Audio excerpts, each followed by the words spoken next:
AP municipal కార్మికుల సమస్యలు పరిష్కరించాలంటూ CITU ఆధ్వర్యంలో కడప జిల్లా వ్యాప్తంగా 8 రోజుల నుంచి సమ్మె బాటపట్టారు. సమ్మెలో భాగంగా కడప కార్పొరేషన్ కార్యాలయం నుంచి సంజయ్ సర్కిల్ వరకు మున్సిపల్ కార్మికులు భిక్షాటన కార్యక్రమం నిర్వహించారు. ఈ సందర్భంగా మున్సిపల్ కార్మికుల నాయకుడు రవి మాట్లాడుతూ రాష్ట్ర ప్రభుత్వం మున్సిపల్ కార్మికులను భిక్షాటన చేసుకునే పరిస్థితులకు తీసుకొచ్చిందని ఆగ్రహం వ్యక్తం చేశారు.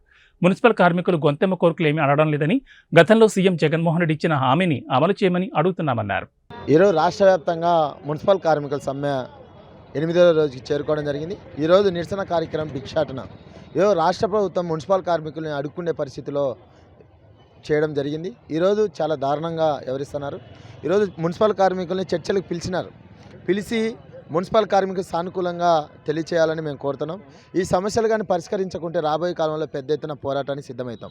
అయ్యా జగన్మోహన్ రెడ్డి గారు, మీరు చెప్పిన హామీని ఏమైంది? ఈరోజు ఆదిమూల సురేష్ గారు, అట్లాగే మన కార్మిక సంఘం లీడరు మంత్రి గారు, అట్లాగే బుగ్గన గారు, వీళ్ళందరూ మన ఆ చర్చలలో పాల్గొంటున్నారు. ఈ చర్చలు కానీ సఫలంగా చేయాలని మేము కోరుతున్నాం.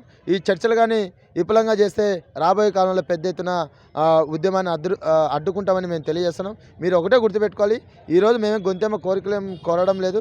మీ జగన్మోహన్ రెడ్డి గారు చెప్పిన హామీనే నెరవేర్చమని మేము అడుగుతున్నాం. లేని పరిస్థితిలో ఈరోజు మున్సిపల్ కార్మికులు 8 రోజుల నుంచి రోడ్డుపైకి వచ్చినారు. 8 రోజుల నుంచి ఎట్లున్నారు, ఏం చేస్తున్నారు అని లేకుండా ఈరోజు పెద్ద ఎత్తున కేసులు పెట్టేదానికి ఎవరిస్తున్నారు. ఈ కేసులు ఇవన్నీ మాకు కొత్త ఏం కాదు. మీరు వెంటనే ఈ చర్చల్లో పిలిచి సానుకూలంగా స్పందించాలని మేము తెలియజేస్తున్నాం ఈ రాష్ట్ర ప్రభుత్వాన్ని.